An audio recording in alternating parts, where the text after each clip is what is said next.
M. Grant Delaney, divorced, ex-Marine, and allergic to drama. I moved to Meadow Creek Villas thinking it'd be my quiet slice of paradise. The neighborhood had tree-lined streets, decent hiking trails nearby, and neighbors who, I hoped, wouldn't care how high I cranked my grill.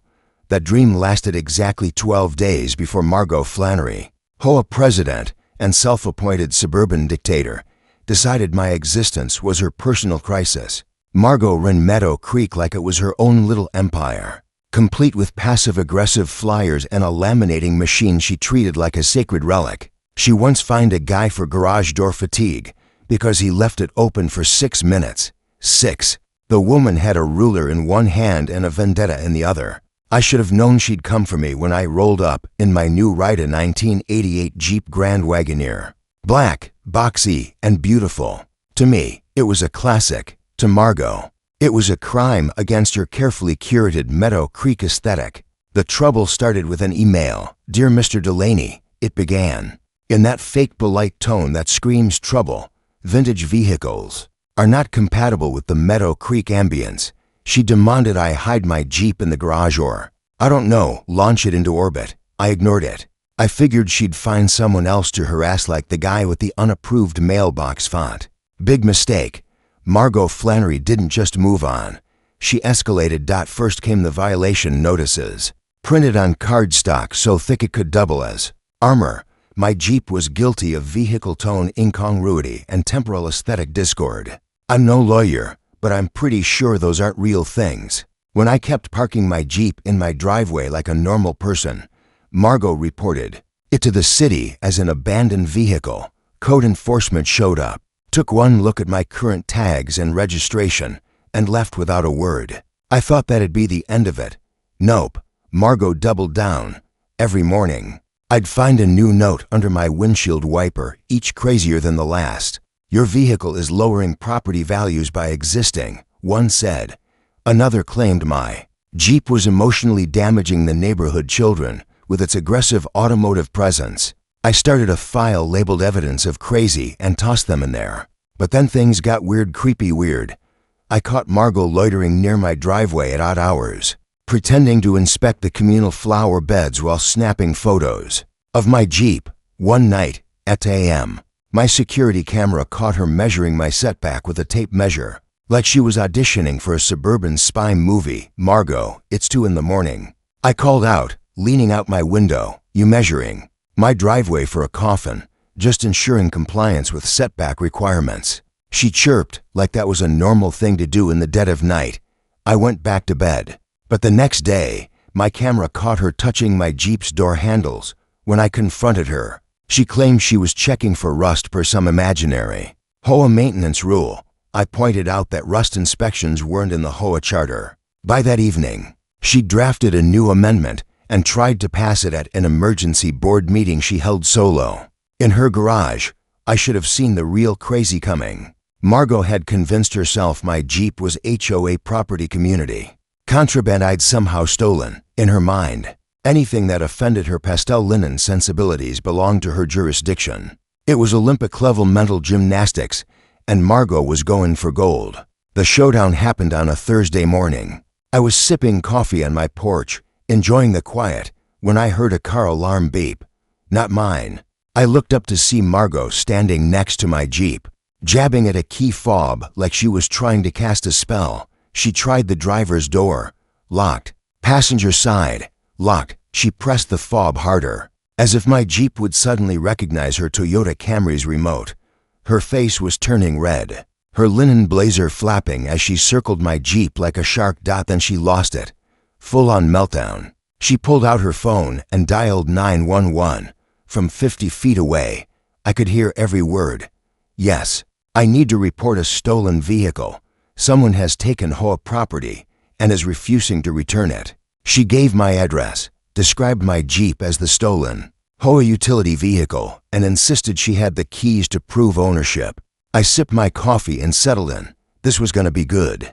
Two patrol cars rolled up 10 minutes later. Margot was in rare form mascara streaking, pounding my Jeep's hood with her designer handbag, shrieking about her authority. She waved her key fob at the officers like it was a smoking gun. "This is the stolen vehicle," she yelled, pointing at my Jeep. "This man," she jabbed a finger at me, "has stolen HOA property and is storing it in violation of Sections 3, 7, and 12 of our community standards." Deputy Morrison, the senior officer, looked at her, then at me, then at the Jeep. He had the tired eyes of a man who'd seen too many HOA disputes. "Mum, can you tell me the license plate number of this stolen vehicle?" Margot froze. Her mouth opened, closed, opened again. "Well, it's the HOAS vehicle, so it's registered to the association. Obviously, right?" Morrison said, his voice flat. "But what's the plate number?" "I don't memorize trivial details," Margot snapped. "I'm the president. I have people for that." Morrison turned to me. "Sir, is this your vehicle?" I stood up slowly, keeping my cool to drive. Margot even crazier. "Yes, officer. Registration and insurance are right here." I'd learned to keep the paperwork in my pocket after Margot's earlier stunts.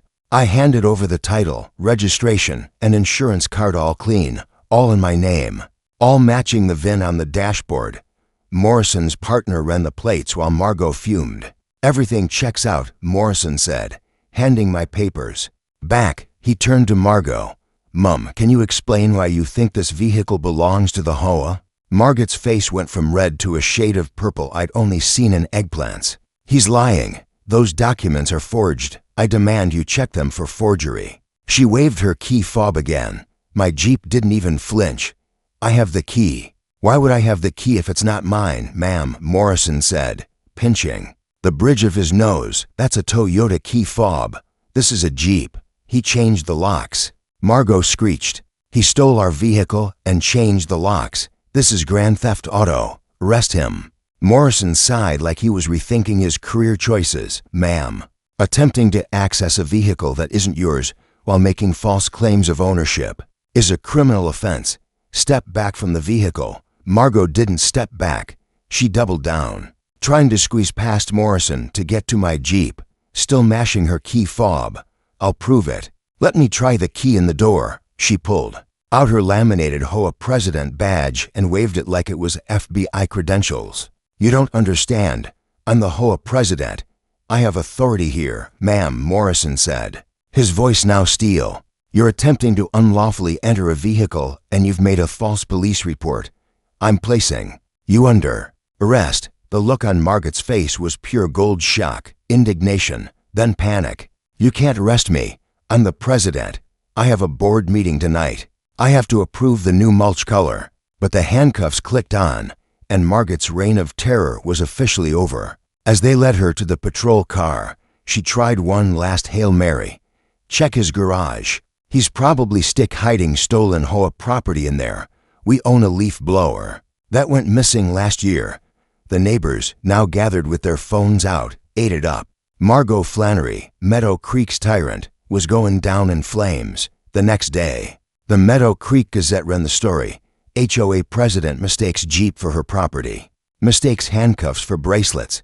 The photo of Margot, mid-rant, pointing at my Jeep while being cuffed, went viral.